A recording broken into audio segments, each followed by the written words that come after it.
प्रस्ताव पास हो गया है। गाजा अब इजराइल का हिस्सा होगा। बॉर्डर पर बड़ी संख्या में आईडीएफ सैनिकों का जमावड़ा। मिडिल ईस्ट में बड़ी जंग की तैयारी में इजराइल के सुरक्षा परिषद का बड़ा फैसला। गाजा को मिलाने वाले प्लान को मंजूरी।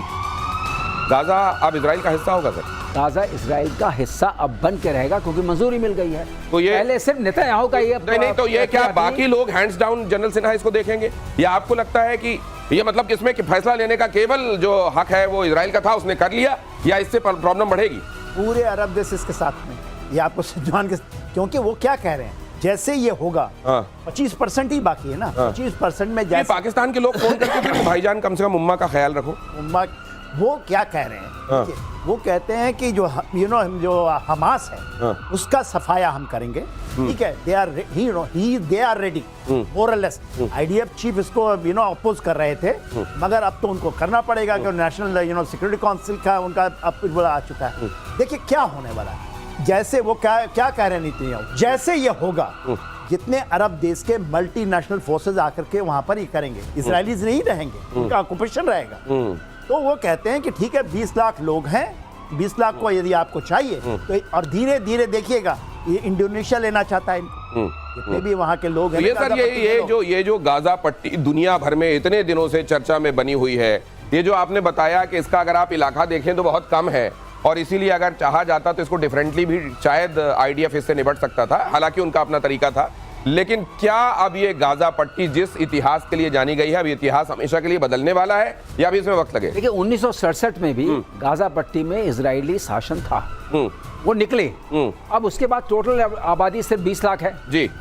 अब 20 लाख की जो आबादी है उसमें से ऑलरेडी डिस्प्लेस्ड हो चुकी है जी, बहुत सारी। इसको थोड़ा क्लोज कीजिएगा, जिस जगह सर समझा रहे हैं उधर ले जाइए प्लीज। हाँ, तो यहाँ उत्तरी गाजा है, आप यहाँ तक ये राफा वाला एरिया है जो ये, और यहाँ से जो नॉर्थ गाजा है, ये आबादी पहले आपने देखा इन्होंने कहा कि आप नॉर्थ से साउथ चले जाइए, और फिर उनका आप इससे इजिप्ट चले जाइए, ये वाला एक वो बना था। इजिप्ट ने कहा कि हम आने नहीं देंगे, राफा बॉर्डर पे रोक दिया, ठीक है। अब सवाल है कि पुश कर दिया यहाँ तक। अगर आप इसका मैप देखेंगे जो बना हुआ है थोड़ा थोड़ा डॉटेड है, उसका मतलब ये है कि अब बहुत थोड़ी सी जगह 25% ही बच गई है जहां पर इनका अभी दबदबा नहीं है। मैं एक चीज और जानना चाहता हूं सर, आपने ये इसके बारे में एक बात और कही थी, आपने जैसे यूक्रेन का उदाहरण दिया था, आपने कहा था फ्रंट लाइन में जहां जो एरिया होंगे वो हमेशा अशांत रहेंगे। क्या ये जगह इस चीज के लिए अभिशप्त रहेगी, इसके दिन बदलने वाले में जानता? एब्सोल्युटली बदल जाए, आप ये लेके चलिए। इजराइल के ही लोगों ने इसके ऊपर में गलत किया था। अच्छा। पहले तो इजराइल का ही कब्जा था, इसमें थोड़ा इजिप्ट का रहा है, पहले इजिप्ट इसके पास में था 420, और ये 12 किलोमीटर का ही इलाका है। ठीक है,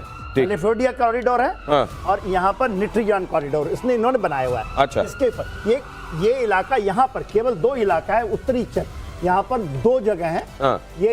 ये इलाका नहीं उनके पास में नहीं, तकरीबन यहाँ इसका ले लीजिए, ये इलाका, ठीक है, ये इलाका को जैसे ये लेंगे, 20 जो उनके ये है बचे हैं आउट ऑफ 50 हॉस्टेजेस हैं इस इलाके में, और उनकी हालत बहुत खराब है। ये यार आपने देखा होगा सोशल मीडिया में चल रहा है। ये महत्वपूर्ण फैसला है और इतिहास को बदलने वाला फैसला है जो इजराइल का। ये इसी नोट पर अगली खबर देखिए, उधर ईरान ने परमाणु वैज्ञानिक समेत 2 को फांसी दे दी है।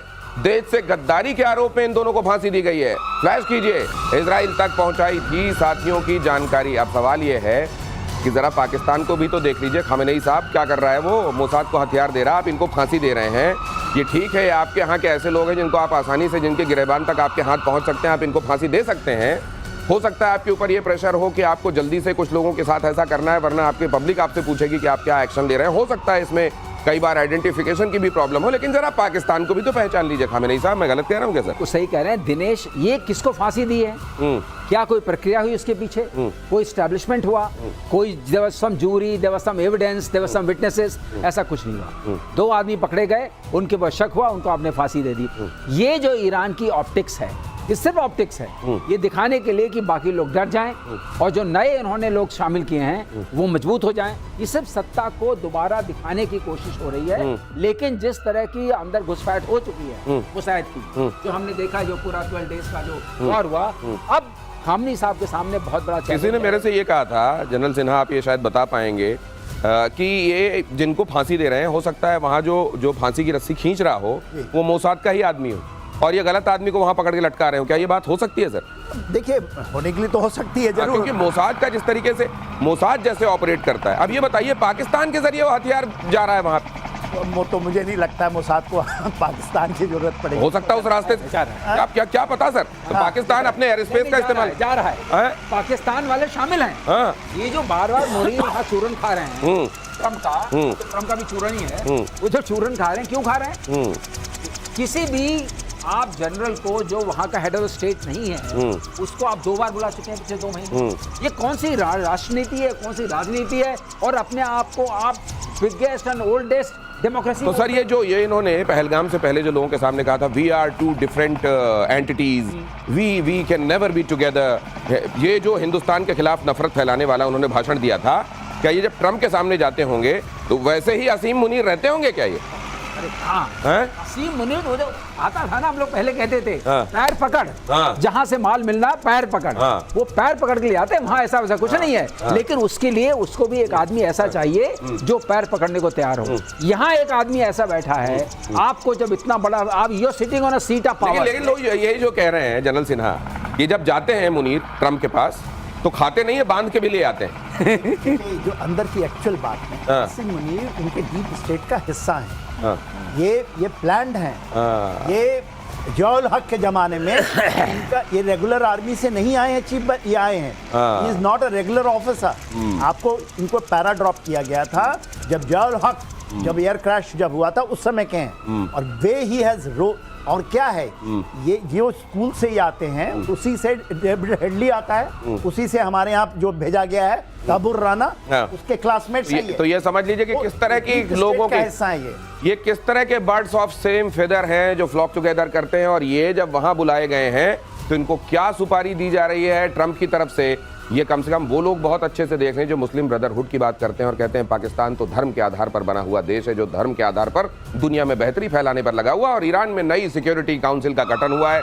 सिक्योरिटी काउंसिल ने खामेनेई के 3 प्रतिनिधि इसमें हैं। तीनों प्रतिनिधि अली खामेनेई के बेहद खास हैं। जंग के बाद बनी नेशनल सिक्योरिटी काउंसिल लेती है ये सभी फैसले। सिक्योरिटी काउंसिल का चुनाव हो गया है। सिक्योरिटी काउंसिल बहुत इंपॉर्टेंट है, उसके 3 लोग खत्म कर दिए गए थे, 3 लोग ले आए गए हैं और सारे अली समथिंग नहीं तो इन्होंने कहा होगा कि आप हमको कोई डेजिग्नेशन मत दीजिए, अपने साथ रख लीजिए। जैसे ही आप डेजिग्नेशन देते हैं, डेजिग्नेशन वालों को खास तौर से इजराइल निपटा रहा है, तो प्लीज आप मेरे साथ। लेकिन खामेनेई ने कहा होगा कि अगर तुम मेरे बारात में आ रहे हो तो पगड़ी नहीं पहनोगे क्या? पगड़ी तो पहननी पड़ेगी। पगड़ी बिल्कुल सही ठीक कह रहे हो दिनेश, बात यही है कि जिसने पगड़ी पहनी, इन्होंने बड़ी हिम्मत के साथ, टाइम लगा पगड़ी पहनने में, लेकिन अब पहन ली, उनसे शायद वहां शांति छा गई है। क्योंकि अब लोगों ने डायरेक्ट कहना शुरू किया है कि हम खामनेई को खत्म करें। आपने देखा एक चर्चा शुरू हुई है, अब खामनेई को खत्म करेंगे, इसलिए इन तीनों ने कहा मामला सुरक्षित हो गया है, लेकिन अब आप जा सकते हैं। नहीं, जैसे ये बात शुरू होती है वैसे ही वहां कह दिया जाता है कि हम तो ट्रम्प को मारने के लिए क्राउड फंडिंग कर रहे हैं, लाओ चलो इसमें चंदा दो। और जब तक वहां पर यह बात होती है, यहां अजहर मसूद कहने लगता है कि हम बहावलपुर के फिर से बसा रहे हैं, लाओ यहां दर चंदा दो। ये जो चंदा लिया जा रहा है, इसमें उनकी जेबें भरी जा रही हैं। और बाकी वो लोग जो चंदा देख के ये सोच रहे हैं कि वो शायद कहीं किसी मजहब के लिए कोई बढ़िया काम कर रहे हैं, वो कम से कम दोबारा सोचें। पाकिस्तान में 14 अगस्त यानी आज़ादी दिवस अभी बहुत भारी होने वाला है। ये खबर देख लीजिए, इमरान की रिहाई के लिए बड़ा आंदोलन चलने वाला है। खौफ में शहबाज मुनीर की नींद उड़ गई है। इमरान खान की पार्टी ने मोर्चा खोल दिया है। प्रदर्शन रोकने के लिए सरकार का अल्टीमेटम।